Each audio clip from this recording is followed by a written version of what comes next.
బిడ్డలతో యేసుతో కూడా.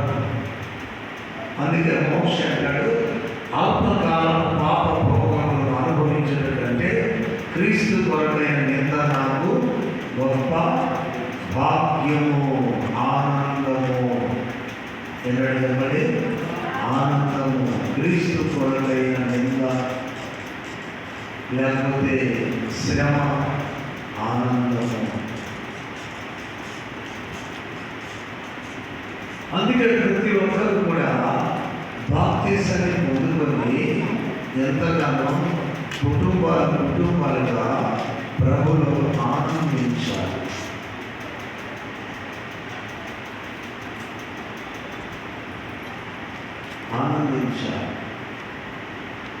ఆ సమయాన్ని పోగొట్టుకోకూడదు, ఆ సమయాన్ని వ్యర్థపరచుకోకూడదు.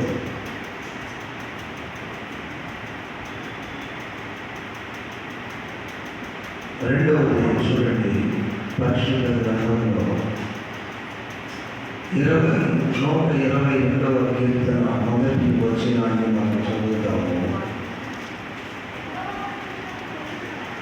యెహోవా మందిరమునకు వెళ్ళుదుమని జనులు నాతో అన్నప్పుడు నేను సంతోషించితిని.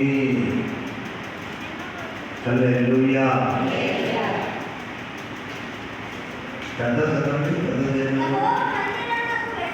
యెహోవా మందిరమునకు వెళ్ళుదుమని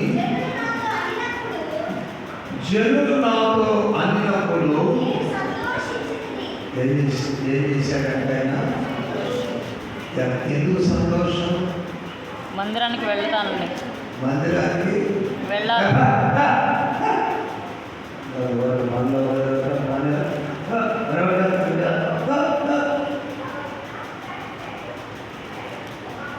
వాక్యం అంటుంది, యెహోవా మందిరానికి వెళ్ళుదుమని జనులు నాతో అన్నప్పుడు నాకు సంతోషం. హల్లెలూయా. ఏంటంటే చెప్పండి, సంతోషం. ఎక్కడికి వెళ్ళడానికి సంతోషం? దేవుని మందిరానికి వెళ్ళాలని సంతోషం. దేవుని మందిరానికి వెళ్ళాలని సంతోషం. బాప్తిసం పొందాలని ఆనందం. దేవుని మందిరానికి వెళ్ళాలని సంతోషం. జనులు నాతో అనినప్పుడు ఏ కలుగుతుందంట? సంతోషం.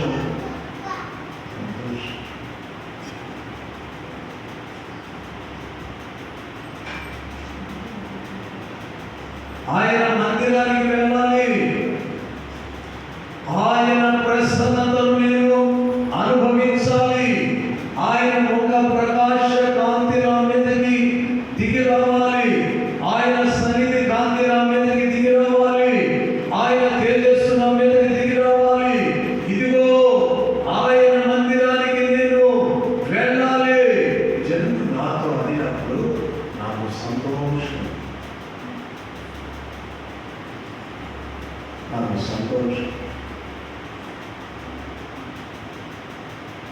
ఆ సంతోషాన్ని నీవు కూడా పొందుకునే విధంగా దేవుని మందిరానికి రావాలి. అందుకే వాళ్ళు అంటారు, గౌరవ కుమారుడయ్యా, నీ మందిర ఆవరణాలు చూడాలని నా ప్రాణం ఎంతో ఆశపడుతున్నది. జీవముగిన దేవుని మందిరాన్ని చూడాలని నా ప్రాణము సొమశిలుతుంది. ఎక్కడికి వెళ్ళాలి? దేవుని మందిరానికి, దేవుని సన్నిధికి. పెందలకడిని లేచి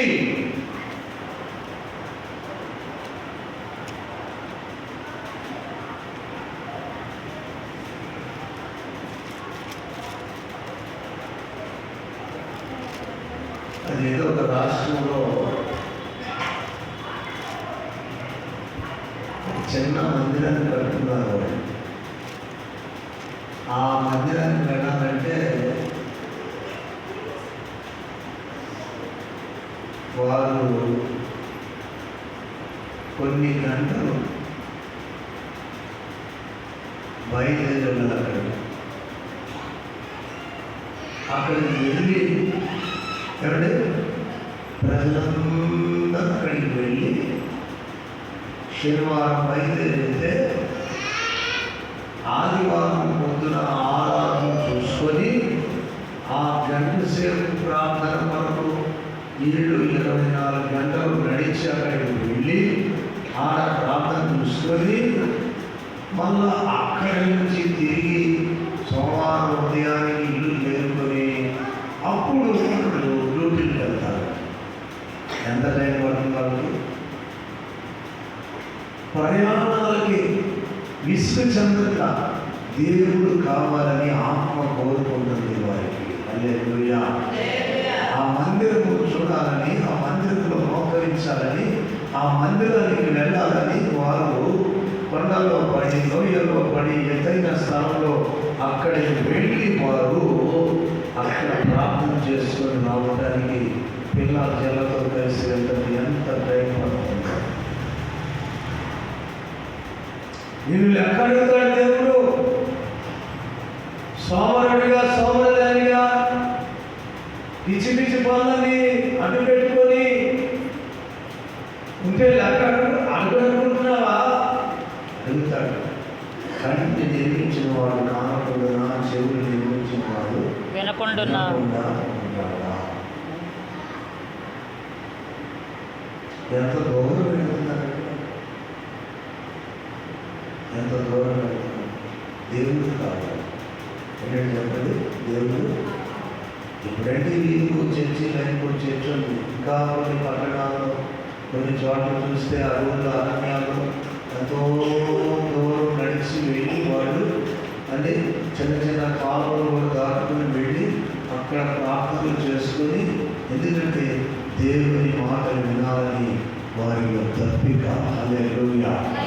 దేవుని మాటలు వినాలని వారిలో తృష్ణ, దేవుని మాటలు వినాలని వారిలో ఆకలి తప్పికలు, దేవుని సన్నిధికి వెళ్ళాలని వారు దూరం లెక్క చేయవాళ్ళు, వారు దూరం ఎంత మాత్రం లెక్క చేయవాళ్ళు. మేరీ సిస్టర్ అనే ఆమె ఆ రోజుల్లో 40 మైళ్ళు వెళ్ళింది ప్రార్థన. చార్లెస్ అనే దగ్గర బైబుల్ ఉంటే ఆ బైబుల్ చదువుకోవడానికి ఎవరి దగ్గర బైబుల్ లేవు. ఇదిగో ఆయన దగ్గర బైబుల్ ఉంది. బైబుల్ కొద్దిగా చదువుకోవాలంటే ఏం చేయాలి? 40 మైళ్ళు వెళ్ళాలి. హల్లెలూయా. 40 మైళ్ళు.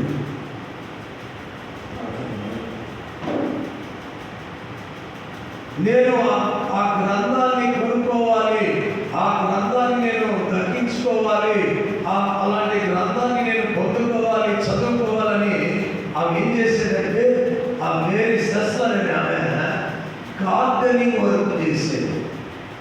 అంటే ధనవంతులైన ఇళ్లలో తోట మారిగా తోటలో ఆ చెట్లకు నీళ్ళు పోయటం, ఏమంటే చెట్లకు నీళ్ళు పోయటం, కొన్ని ఇళ్లలో పాత్రలు కడగటం, కొన్ని ఇళ్లలో పిల్లలకి పాలు పట్టించడం, ఇలాంటి రకరకాలైన పనులు చేసి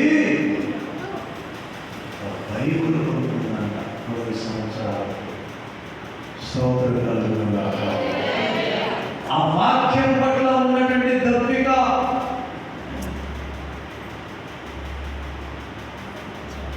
దేవుని మందిరానికి వెళ్ళాలని ఆశ,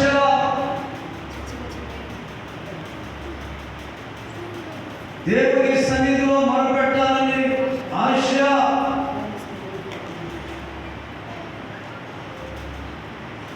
యెహోవా మందిర ఆభరణములో ఎన్నెన్నో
దేవుని మందిరంలో